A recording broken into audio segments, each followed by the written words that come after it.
Bonjour à toutes et à tous. Nous vous remercions d'être présents pour ce deuxième rendez-vous de l'actu de l'année 2023. Je suis Zoé Reynard et avec mon collègue Antonin Martel, nous sommes devant vous aujourd'hui afin de traiter le sujet suivant. Vous êtes l'arbitre suite à l'échec de la négociation de la convention médicale. Que proposez-vous ? Face à cette actualité brûlante, nous mesurons la chance d'avoir été nommés à ce rôle, ainsi que l'ampleur de la tâche qui nous a été fictivement confiée. Et nous espérons que notre proposition de règlement arbitral permettra d'accorder l'ensemble des parties et de réentamer les négociations.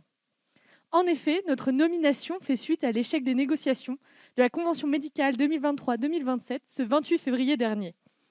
Pour comprendre pleinement les raisons de cet échec, ainsi que la nécessité d'un règlement arbitral, il semble fondamental tout d'abord de revenir sur ce que sont les conventions médicales et leurs modalités. Il faut commencer par un bref retour au moment de la création de la sécurité sociale par les ordonnances de 1945, où apparaissent les notions de tarifs opposables déterminés par les conventions départementales. Ce sont des tarifs de référence de remboursement des actes médicaux par les caisses. Mais il existait encore à l'époque quelques motifs de justification de dépassement d'honoraires, comme la notoriété du médecin, ou encore la situation de fortune de l'assuré, ce qui a entraîné une variabilité importante des tarifs sur l'ensemble du territoire. La première convention médicale a finalement été conclue en 1971 et c'est à partir de ce moment-là qu'a été instauré le cadre conventionnel national obligatoire pour l'ensemble des professions de santé, à l'exception de ceux qui manifestaient individuellement leur refus. Cela avait pour objectif initial de concilier l'exercice libéral de la médecine et une forme d'égal accès aux soins sur l'ensemble du territoire. Les médecins se sont donc vus confier une mission de service public en échange d'une garantie de revenus grâce à la solvabilisation de la demande. Les conventions sont aujourd'hui définies à l'article L162-5 du Code de sécurité sociale et elles sont donc le résultat de négociations entre l'Union nationale des caisses d'assurance maladie, l'UNCAM, et les syndicats représentatifs de médecins libéraux. Elles doivent être renouvelées tous les 4 ans, mais elles font souvent l'objet d'avenants annuels. Merci Zoé. En effet, si le cadre classique est celui de la convention médicale signée par les différentes parties, il ne vous a pas échappé que celles-ci ne sont pas parvenues à s'accorder sur un texte. Dès lors, l'article L162-14-2 du Code de la sécurité sociale prévoit de confier à un arbitre choisi par les deux parties la rédaction d'un arbitrage. Celui-ci n'est pas une nouvelle négociation. Il s'agit d'un règlement arbitral qui a vocation à durer 5 ans. Toutefois, les parties sont tenues de réouvrir les négociations dans les 2 ans. L'arbitre ainsi nommé doit entendre les revendications des acteurs institutionnels et des syndicats représentatifs des médecins libéraux, mais il n'y a pas d'obligation d'y accéder. Il dispose à partir du moment où il est saisi d'un délai de 3 mois pour présenter le règlement au ministre. Dans la réalité où cette mission ne nous a pas été attribuée, c'est Madame Annick Morel, bien connue de certains dans notre promotion, qui s'est vue confier cette tâche. Pour brièvement évoquer son parcours, Madame Morel est ainsi passée par l'École nationale d'administration, la Cour des comptes, l'IGAS et par la présidence de l'HCAM. Le choix de sa personne en tant qu'arbitre a été validé par les parties avant l'échec des négociations. Toutefois, dans l'exercice qui est le nôtre, c'est Zoé et moi-même qui avons la charge du règlement. Dès lors, quelles propositions peuvent être apportées suite à l'échec de la signature de la convention médicale ? Nous verrons ainsi dans un premier temps que les conventions médicales ont vu leur champ s'élargir progressivement pour répondre aux enjeux du système de soins de ville. Toutefois, les négociations de 2023 n'ont pas réussi à accorder les différentes parties. Ensuite, dans un second temps, nous verrons que face au triple scénario de règlement, notre proposition vise à reconnaître la nécessité d'accorder plus de moyens aux médecins libéraux dans un objectif de poursuite d'une meilleure territorialisation de l'offre de soins de ville. Je vais à présent laisser Zoé vous présenter plus en détail les conventions médicales. Les conventions médicales n'ont donc eu de cesse de se succéder depuis 1971. Leur champ s'est également élargi au fil des négociations et lois. Originellement centrée, nous l'avons vu, sur la négociation des tarifs opposables entre syndicats de médecins et l'UNCAM, les conventions médicales ont permis un pilotage des dépenses de santé plus efficient. Dès la première convention de 1971, les médecins conventionnés ont dû s'engager à maîtriser leur nombre de prescriptions dans, je cite, « la plus stricte économie compatible avec l'efficacité du traitement ».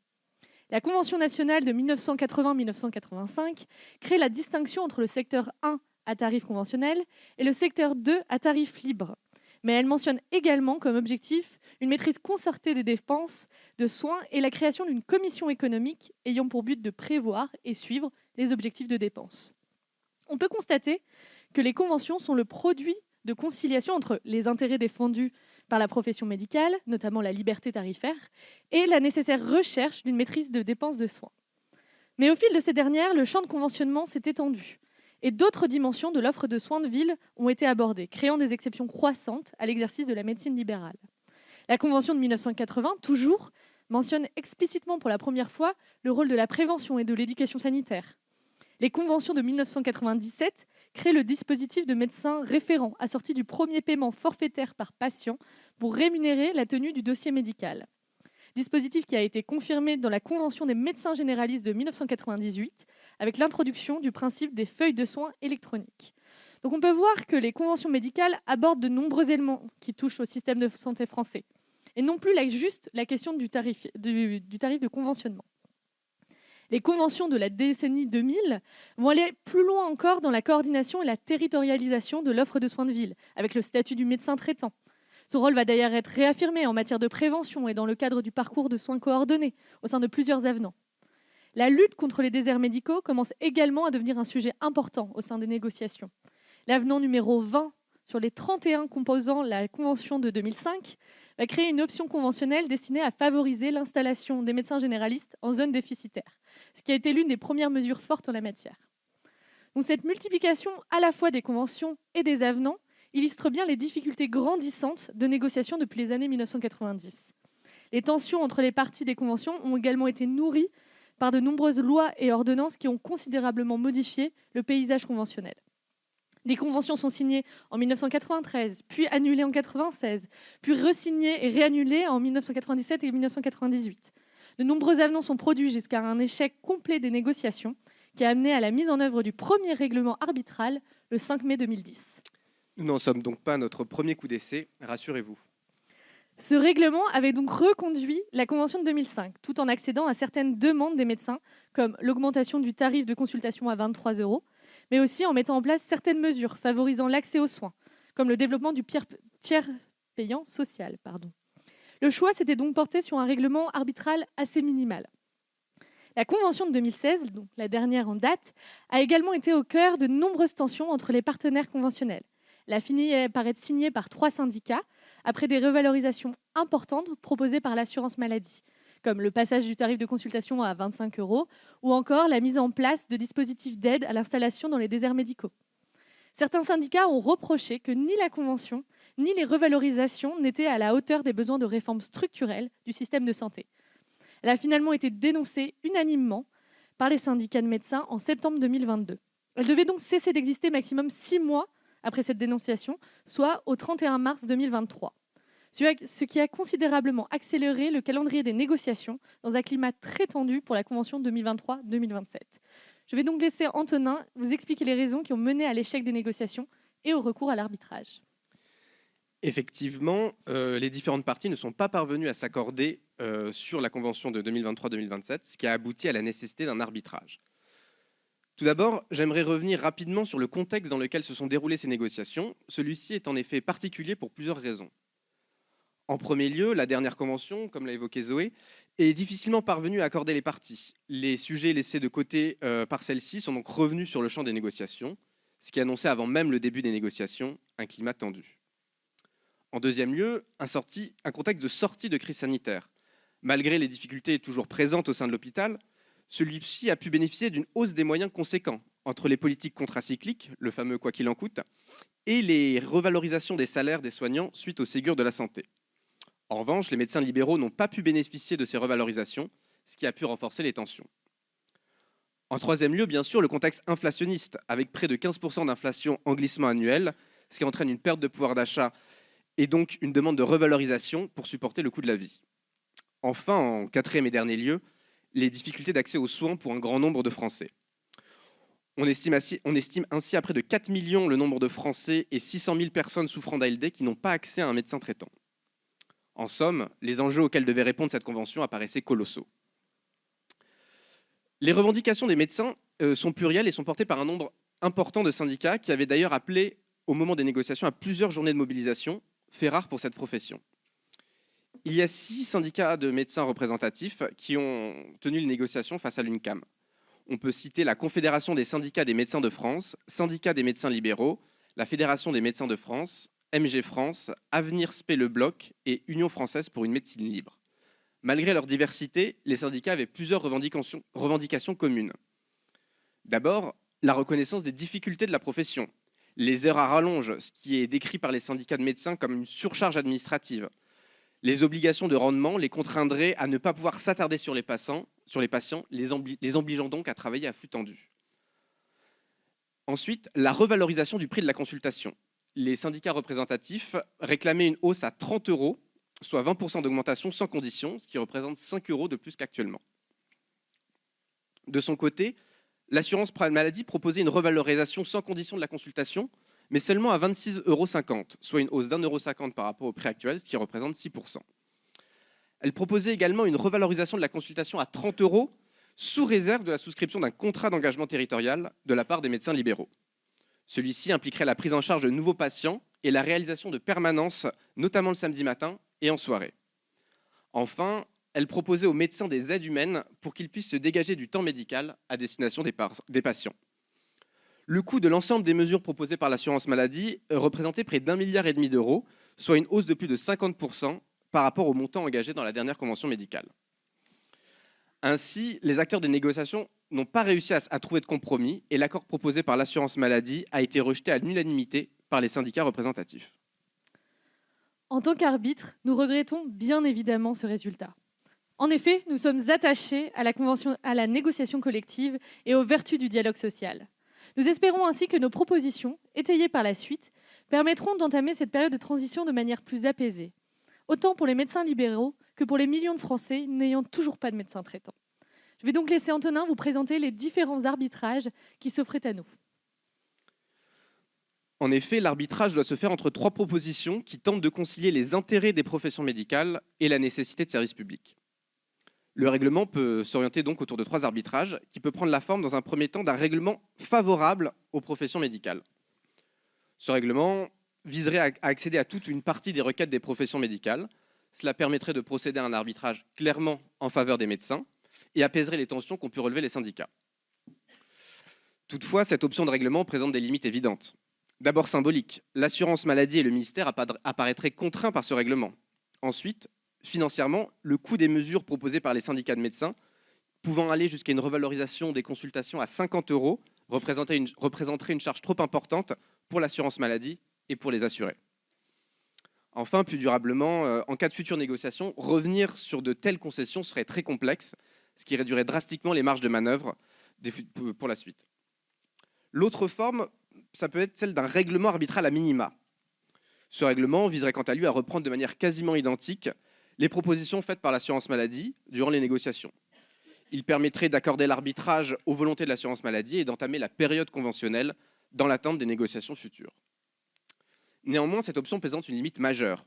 Si les syndicats de médecins obtiennent la même chose en négociant qu'en refusant, le bénéfice de participer à la négociation apparaît limité. Le règlement arbitral, bien que prévu par les textes, ne doit pas devenir le mode de fonctionnement principal des conventions médicales. Le principe de la négociation collective et de la démocratie sociale qui anime l'esprit des conventions doit être maintenu. Ce faisant, il ne reste qu'un seul règlement possible, celui d'un règlement pragmatique en faveur du service public de santé. La logique derrière ce règlement pragmatique est plurielle. D'abord, encourager les syndicats à la négociation en offrant un petit peu moins que ce qui était proposé de base par l'assurance maladie. Ce règlement a en effet pour objectif de sortir de l'impasse pour encourager la tenue rapide de futures négociations. Au cours des précédentes conventions, les médecins ont été régulièrement revalorisés, que ce soit avec l'augmentation du tarif conventionnel ou encore avec la mise en place de nombreux dispositifs afin d'accompagner les changements de la pratique. Nous en sommes venus à la conclusion qu'une simple augmentation des revenus des médecins n'apporterait pas une réponse satisfaisante ni à leurs problématiques, ni aux urgences auxquelles le système de soins de ville fait face actuellement. Ensuite, ce règlement vise à mettre en place et à déployer des actions pour œuvrer à une meilleure offre de soins de ville. Son caractère arbitral peut permettre de débloquer certains sujets qui étaient jusqu'alors exclus du champ des négociations. En somme, le règlement que nous avons qualifié de pragmatique vise à remplir son rôle tel que nous le concevons. Permettre l'exercice de la médecine de ville en tenant compte pour partie des difficultés présentées par les syndicats, poursuivre la territorialisation de l'offre de soins de ville tout en poussant les syndicats à revenir à la table des négociations. Je vais à présent laisser Zoé vous présenter plus en détail notre règlement pragmatique. Comme vient de le souligner Antonin, notre système de soins de ville fait face à de fortes difficultés. Nous manquons de médecins généralistes et la démographie de cette profession va être en tension, au moins jusqu'au milieu de la décennie 2030. Cela est une pression supplémentaire pour les médecins exerçant actuellement en libéral, en termes à la fois du nombre de patients et du temps travaillé. Il nous a donc semblé nécessaire d'augmenter leur niveau de rémunération avec une revalorisation du tarif conventionnel passant de 25 à 26 euros sans contrepartie. La nomenclature des médecins généralistes traitants et des spécialistes sera également revalorisée, notamment certains types de consultations longues et complexes, comme la consultation longue des patients ALD de plus de 80 ans. En plus de cela, il semble également nécessaire d'accorder plus de moyens humains et organisationnels aux médecins afin de leur dégager du temps médical, pour les inciter à prendre en charge de nouveaux patients en tant que médecins traitants. Donc pour cela, nous proposons une revalorisation de l'incitation financière à prendre un assistant médical, quand on sait que lorsqu'un médecin recrute un assistant médical, il peut augmenter sa patientèle jusqu'à plus de 10%. Et nous proposons également une revalorisation du forfait patientèle médecin traitant, proposition à laquelle la profession médicale était favorable. En parallèle de cette augmentation de moyens, il nous paraissait important de valoriser et d'accompagner les transformations des professions médicales. En effet, le système de l'offre de soins de ville doit poursuivre sa territorialisation afin de pallier les urgences de démographie et garantir un égal accès aux soins pour tous. Le médecin généraliste exerçant seul dans son cabinet ne paraît plus la réponse adaptée. La pratique médicale doit aujourd'hui s'inscrire dans une logique collective, coordonnée et interprofessionnelle sur le territoire. Les dispositifs comme les communautés professionnelles territoriales de santé ou encore les maisons de santé pluriprofessionnelles ont favorisé cela et nous souhaitons poursuivre dans cette direction. C'est pourquoi nous avons décidé de reprendre une partie de la proposition de l'assurance maladie concernant la valorisation de l'engagement territorial. Comme l'expliquait Antonin précédemment, ce contrat permettrait d'augmenter le tarif de consultation à 30 € pour les médecins prenant des engagements au sein de 3 thématiques. La première, l'augmentation de l'offre médicale. Les médecins s'engagent, par exemple, à atteindre un certain niveau de file active ou de patientèle. Au sein de la deuxième thématique, l'accès financier aux soins, les médecins doivent adhérer au secteur 1 ou à l'Optam-Optamaco. Enfin, dans la troisième thématique, la participation aux besoins de soins du territoire, les médecins s'engagent à l'ouverture du cabinet plusieurs samedis ou par an ou en soirée, ou à collaborer avec un ou une infirmière en pratique avancée. C'est une forme de contrat à la carte, c'est-à-dire que les médecins ne sont pas dans l'obligation de remplir tous les indicateurs ou objectifs de chaque thématique pour bénéficier de l'augmentation de leurs tarifs. Mais ce qui est surtout important de souligner, c'est que 40% des praticiens généralistes remplissent déjà ce contrat et pourraient donc bénéficier de cette valorisation de leur travail sans changer leur pratique. Enfin, nous souhaitions terminer par une mesure plus structurelle afin de lutter contre les déserts médicaux. Nous proposons la mise en place d'un système de régulation de l'installation des médecins sur le territoire, basé sur un indicateur territorial de l'offre de soins, pondéré par des données démographiques et sociales du territoire. Le système serait fondé sur une autorisation d'installation délivrée par l'ARS, après consultation de l'ordre des médecins. Si le territoire est sous-doté en termes d'offre de soins, elle serait automatique. Dans d'autres zones où elle est considérée comme suffisante, un médecin ne pourrait s'installer qu'avec la cessation d'activité d'un praticien de la même spécialité. Rappelons que la profession médicale est l'une des rares professions qui est majoritairement rémunérée avec de l'argent public et qui n'a pas de contrainte de service public de ce point de vue-là. Cette régulation, ayant eu des résultats probants dans d'autres pays, permettrait dans un premier temps d'arrêter la progression des inégalités de santé, mais aussi, accompagnée des autres mesures incitatives, de poursuivre la restructuration territoriale de l'offre de soins de ville à laquelle nous aspirons. Cette proposition peut sembler brutale, surtout que, comme l'a souligné Antonin au début de cet exposé, ce règlement arbitral n'est pas issu d'une négociation. Mais sa forme et ses modalités ne doivent pas nous empêcher de le voir également comme une opportunité d'impulser un changement des organisations et peut-être de ramener les médecins à la table des négociations. Ainsi, les conventions médicales avaient pour objectif initial de mettre en œuvre un tarif de référence afin de garantir un égal accès aux soins sur l'ensemble du territoire. Elles sont devenues par la suite un outil ayant permis des avancées certaines dans l'organisation globale de l'offre de soins. Toutefois, leurs signatures apparaissent de plus en plus complexes, comme l'illustrent les difficultés de celle de 2016 et l'échec de celle de 2010 et de 2023. Les scénarios évoqués présentent les 3 grandes lignes d'arbitrage possibles, parmi lesquelles nous avons choisi le règlement pragmatique, conscient des tensions qu'il pouvait susciter. Heureusement pour certains et malheureusement pour d'autres, nous ne sommes pas les véritables arbitres de ce règlement.